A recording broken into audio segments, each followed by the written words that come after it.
పెళ్లి స్టార్ట్ అయినట్టు నడు నడు నడు. బావగారు నమస్కారం బావగారు. ఏమైంది లేట్ అయింది? అయ్యో బాబు కొంచెం లేట్ అయింది, కాలు మొక్త ఆ, బావ. ఓకే ఓకే లే లే. అరే అన్నా ఈ అమ్మ ఈడా బిజీగా ఉన్నట్టు నువ్వేం ఎట్లా రాడాను? అందరు చూడు ఎట్లా రాడారు అన్న, పరువు తీస్తున్నావు వీడికి వచ్చి నువ్వు. ఇగో ఈ పైసలు తీసుకొని చెమక్దారు రాడేరా. ఏం పెళ్లి కొడుకు ఎంత పెళ్ళైనా నువ్వు మా అమ్మగడ చిట్టోర్వే. బేటా ఒక్కటి గుర్తుపెట్టుకో, పెళ్లి ఇట్లా అవుతుంది అంటే బావ కారణం. మేమింత హ్యాపీగా ఉన్నామంటే కారణం బావ వల్ల. అన్నాన్ని మొత్తం భుజాల పైన మోసుకొచ్చిండు. పెళ్ళైందని చెప్పి డాడీ పైన ఎగిరినామనుకో, ఇప్పుడు దాకా తలెత్తే మాట్లాడలేం మేము బావతోని. ఏమంటావు బావా? జరా పంతులు కొబ్బరికాయలు అడుగుతా. నేను తీసుకొస్తా బావ, ఆగు.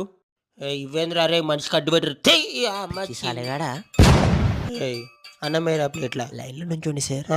లైన్లో నుంచోలా నువ్వు ఓడ్రా మాట నేను అందరం కూడా పరువు తీసుకోగా చెప్తున్నా పెళ్ళి ఎట్లయితుందో చూస్తారా, నీ పేగులు చింపేస్తారా రే.